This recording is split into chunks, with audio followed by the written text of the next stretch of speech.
বাংলাদেশের সেরা ৫ জন ধনী ব্যক্তি। ধনী আর বিত্তশালীদের নিয়ে আলোচনা হলে আমরা সবসময় সাধারণত বিশ্বের সেরা ধনী ব্যক্তিদের নিয়ে আলোচনা করি, অথচ আমাদের দেশেও যে অনেক বিলিয়নিয়ার রয়েছে তাদের কথা একবারও বলি না। অথচ ইতিবাচকভাবে দেখলে তাদের কাছ থেকেও নিতে পারি অনেক অনুপ্রেরণা। তাই আজকে আসুন জেনে নেই বাংলাদেশে ধনীদের তালিকায় শীর্ষ ৫-এ কে আছেন। মুসা বিন শমশের। বাংলাদেশের অত্যন্ত জনপ্রিয় নাম মুসা বিন শমশের। তিনি ড্যাটকো গ্রুপের প্রতিষ্ঠাতা।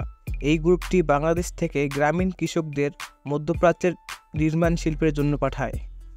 বাণিজ্য ক্ষেত্রে তার অবদানের জন্য তিনি অত্যন্ত সুপরিচিত। তাকে মনে করা হয় বাংলাদেশের ১ নম্বর ধনী ব্যক্তি।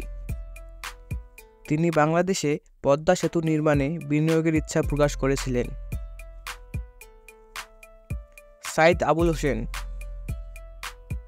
সাইদ আবুল হোসেন ছিলেন বাংলাদেশের যোগাযোগ মন্ত্রী। ঢাকা বিশ্ববিদ্যালয় থেকে স্নাতক হওয়ার পর তিনি স্থানীয় সরকার, পল্লী উন্নয়ন ও সমবায় প্রতিমন্ত্রী হন। তিনি সাকো ইন্টারন্যাশনাল লিমিটেডের প্রতিষ্ঠাতাও বটে। এছাড়া তিনি সাকো এনজিও এবং বিএও ফোরাম ফর এশিয়ার প্রতিষ্ঠাতা, যা এশিয়ান দাভোস নামেও পরিচিত। তারেক রহমান। তারেক রহমান বাংলাদেশের অন্যতম রাজনৈতিক ব্যক্তিত্ব। তারেক রহমান তার উপার্জন হয় বাবা জিয়াউর রহমানের ব্যবসা থেকে। তিনি ঢাকা বিশ্ববিদ্যালয়ে পড়াশোনা করেছেন। বর্তমানে তিনি লন্ডনে থাকেন। তার অর্থের উৎস নিয়ে অবশ্য কম বিতর্ক নেই। বাংলাদেশ দুর্নীতি দমন কমিশন তার বিরুদ্ধে ১২টি অভিযোগের তদন্ত শুরু করে। সজীব ওয়াজেদ জয়। সজীব ওয়াজেদ জয় প্রধানমন্ত্রী শেখ হাসিনার ছেলে। সজীব বাংলাদেশের কোটিপতিদের একজন। তিনি রাজনীতিতে সক্রিয় না থাকলেও আইসিটি বিষয়ক সরকারের উপদেষ্টা হিসেবে কাজ করেন। সালমান এফ রহমান। সালমান এফ রহমান বেক্সিমকো গ্রুপের প্রতিষ্ঠাতা মালিক। তিনি প্রায় $৬০০ বিলিয়ন মালিক।